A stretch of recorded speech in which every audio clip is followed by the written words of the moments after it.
بسم اللہ الرحمن الرحیم۔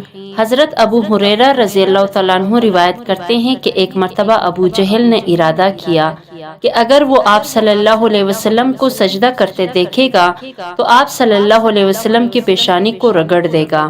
ایک دن نبی کریم صلی اللہ علیہ وسلم نماز پڑھ رہے تھے کہ ابو جہل آپ صلی اللہ علیہ وسلم پر حملہ کرنے کے نیت سے آیا، لیکن جھجک کر پیچھے ہٹ گیا۔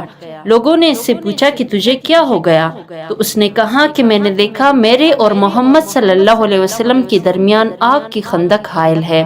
نبی کریم صلی اللہ علیہ وسلم نے فرمایا کہ اگر وہ میرے قریب آتا تو فرشتے اس کے تکہ بوٹی کر ڈالتے۔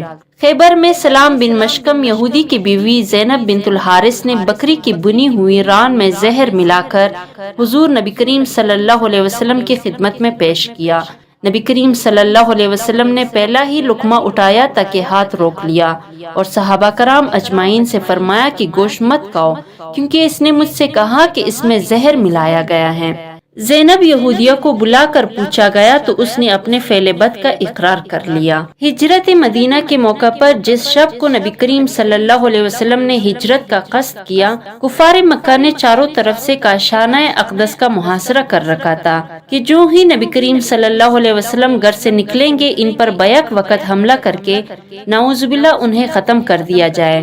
چنانچہ سرکار دو عالم صلی اللہ علیہ وسلم عین ان لوگوں کی آنکھوں کے سامنے یہ آیت مبارکہ پڑھتے ہوئے نکلے، وَجَعَلْنَا مِن بَيْنِ أَيْدِيهِمْ سَدًّا وَمِن خَلْفِهِمْ سَدًّا فَأَغْشَيْنَاهُمْ فَهُمْ لَا يُبْصِرُونَ۔ محاصرین کی قوت بینائی خداوند تعالیٰ نے ایسے سلب کی کہ نبی کریم صلی اللہ علیہ وسلم ان کے درمیان سے نکل کر حضرت ابوبکر صدیق رضی اللہ تعالیٰ عنہ کے گھر جا پہنچے۔ ایک دفعہ ایک مشرک گات لگا کر نبی کریم صلی اللہ علیہ وسلم کو نعوذ باللہ قتل کرنے کی نیت سے بیٹھا تھا کہ مسلمانوں نے اسے دیکھ لیا اور اسے پکڑ کر نبی کریم صلی اللہ علیہ وسلم کی خدمت میں لائے۔ حضور نبی کریم صلی اللہ علیہ وسلم نے فرمایا کہ اس کو آزاد کر دو، اگر یہ مجھ کو قتل کرنا چاہتا بھی تو نہیں کر سکتا تھا کیونکہ قدرت نے اس کو عاجز کر دیا تھا۔ جب سورۃ تبت یدا ابی لہب نازل ہوئی تو حمالۃ الحطب زوجہ ابو لہب ایک پتھر لے کر نبی کریم صلی اللہ علیہ وسلم کو مارنے آئی۔ آپ صلی اللہ علیہ وسلم اس وقت حضرت ابوبکر صدیق رضی اللہ تعالیٰ عنہ کے سامنے بیٹھے تھے۔ ام جمیل زوجہ ابو لہب کی آنکھوں پر اللہ تعالیٰ نے پردہ ڈال دیا، اسے حضور نبی کریم صلی اللہ علیہ وسلم نظر ہی نہ آئے۔ ام جمیل حضرت ابوبکر صدیق سے مخاطب ہو کر کہنے لگی کہ تمہارے صاحب کہاں ہے؟ میں نے سنا ہے کہ انہوں نے ہماری ہجو کی ہیں، اگر اس وقت وہ مجھے مل جاتے تو میں یہ پتھر ان کے منہ پر مارتی۔ یہ کہہ کر یہ وہاں سے چلی گئی۔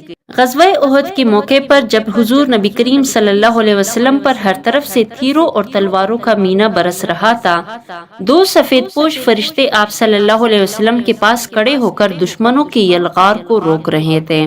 حضور نبی کریم صلی اللہ علیہ وسلم کی بیٹی ام کلثوم رضی اللہ تعالی عنہا عتبہ بن ابو لہب کی نکاح میں تھی۔ جب سورۃ تبت یدا ابی لہب نازل ہوئی تو عتبہ نے اپنے والدین کے حکم سے حضرت ام کلثوم رضی اللہ تعالی عنہا کو طلاق دے دی۔ عتبہ نے اسی پر اکتفا نہیں کیا بلکہ رسول کریم صلی اللہ علیہ وسلم کے خلاف ناشائستہ کلمات کہیں اور دھمکیاں دی، چنانچہ رسول اکرم صلی اللہ علیہ وسلم نے اس کے لیے بددعا کی، اللہم سلط علیہ کلبا من کلابک، الہی اس پر اپنے کتوں میں سے کوئی کتا اس پر مسلط کر۔ ابھی چند دن ہی گزرے تھے کہ عتبہ شام کو سفر پر گیا تو راستے میں زرقا کے مقام پر وہ اپنے ساتھیوں کے ساتھ سویا ہوا تھا کہ شیر آیا اور اس کا منہ سونگھ کر اسے پاڑ ڈالا۔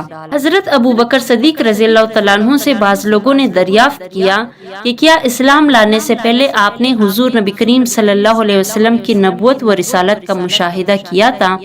فرمایا ہاں، میں ایک روز ایک درخت کے سائے میں بیٹھا ہوا تھا کہ اچانک اس کی ایک شاخ نیچے جھکی اور میرے سر سے مل گئی۔ میں تعجب سے اس کو دیکھنے لگا تو اس میں سے ایک آواز آئی، یہ نبی کریم صلی اللہ علیہ وسلم فلاں وقت ظاہر ہوں گے، آپ سب سے پہلے ان کی تصدیق کی سعادت حاصل کریں۔ بعض حضرات فرماتے ہیں کہ جب ہم جہاد کے لیے ہندوستان گئے تو اتفاقاً ایک بن میں گزر ہوا، وہاں عجائب قدرت کا ایک نیا تماشا دیکھا کہ ایک درخت کے سب پتے نہایت سرخ رنگ کے تھے اور ہر پتے پہ لا الہ الا اللہ محمد رسول اللہ سفید حروفوں میں لکھا ہوا تھا۔ اسی طرح بعض دوسرے حضرات کا بیان ہے کہ ہم ایک جزیرے میں پہنچے، وہاں ایک بہت بڑا درخت تھا جس کے ہر پتے پر قلم قدرت نے نہایت واضح و خوشخط یہ کلمہ 3 سطروں میں لکھا ہوا تھا۔ پہلے سطر میں لا الہ الا اللہ اور دوسری سطر میں محمد رسول اللہ اور تیسری سطر میں ان الدین عند اللہ الاسلام۔ اور بعض حضرات نے بیان کیا کہ ہم ہندوستان میں داخل ہوئے تو ایک گاؤں میں ایک گلاب کا درخت دیکھا جس کے پھول سیاہ رنگ مگر نہایت خوشبودار تھے۔ اس کے پھول کے ہر پنکھڑی پر سفید حروفوں میں لکھا ہوا تھا لا الہ الا اللہ محمد رسول اللہ ابو بکر صدیق۔ یہ صاحب فرماتے ہیں کہ مجھے شبہ ہوا کہ یہ کلمہ کسی نے ان پھولوں میں لکھ دیا ہے۔ میں نے بغرض تحقیق اس کا ایک غنجہ شگفتہ کا توڑا، دیکھا تو اس کے اندر سے بھی پھول کے ہر پتی یہی کلمہ صاف لکھا ہوا نکلا۔ پھر میں نے تحقیق کی تو معلوم ہوا کہ اس قسم کے پھول بکثرت ہے اور عبرت کی یہ چیز ہے کہ ساری بستی پتھروں کی پرستش میں مبتلا تھی۔ حضور نبی کریم صلی اللہ علیہ وسلم مکہ سے ہجرت کر کے مدینہ منورہ تشریف لے آئے تھے، لیکن اس کے باوجود صحابہ کرام اجمعین کو کفار کی طرف سے شرارت کا خدشہ تھا۔ چنانچہ صحابہ کرام اجمعین باری باری آپ صلی اللہ علیہ وسلم کی قیام گاہ کے گرد پہرا دیا کرتے تھے کہ ایک رات یہ آیت نازل ہوئی واللہ یعصمک من النار، اور اللہ تعالیٰ آپ کو لوگوں سے محفوظ رکھے گا۔ چنانچہ رسول کریم صلی اللہ علیہ وسلم نے اسی وقت اپنے خیمے سے باہر جھانکا اور بآواز بلند فرمایا دوستو واپس جاؤ، تبارک و تعالیٰ نے خود میری حفاظت کا ذمہ لے لیا۔ حضرت عبداللہ بن عباس سے مروی ہے کہ ایک مرتبہ حضور نبی کریم صلی اللہ علیہ وسلم نماز ادا کر رہے تھے کہ ابو جہل ملعون نے آپ صلی اللہ علیہ وسلم کو پتھر مارنے کا ارادہ کیا۔ جو ہی اس نے ہاتھ میں پتھر اٹھایا اس کا ہاتھ مفلوج ہو کر رہ گیا۔ وہ دہشت زدہ ہو کر بھاگا۔ لوگوں نے اس سے سبب پوچھا تو اس نے کہا کہ محمد صلی اللہ علیہ وسلم کی اس طرف ایک غیر معمولی گردن اور سر والا اونٹ مجھے کاٹنے کے لیے لپکا۔ رسول اکرم صلی اللہ علیہ وسلم نے فرمایا کہ وہ جبریل تھے، اگر ابو جہل میرے قریب آتا تو وہ اسے دبوچ لیتا۔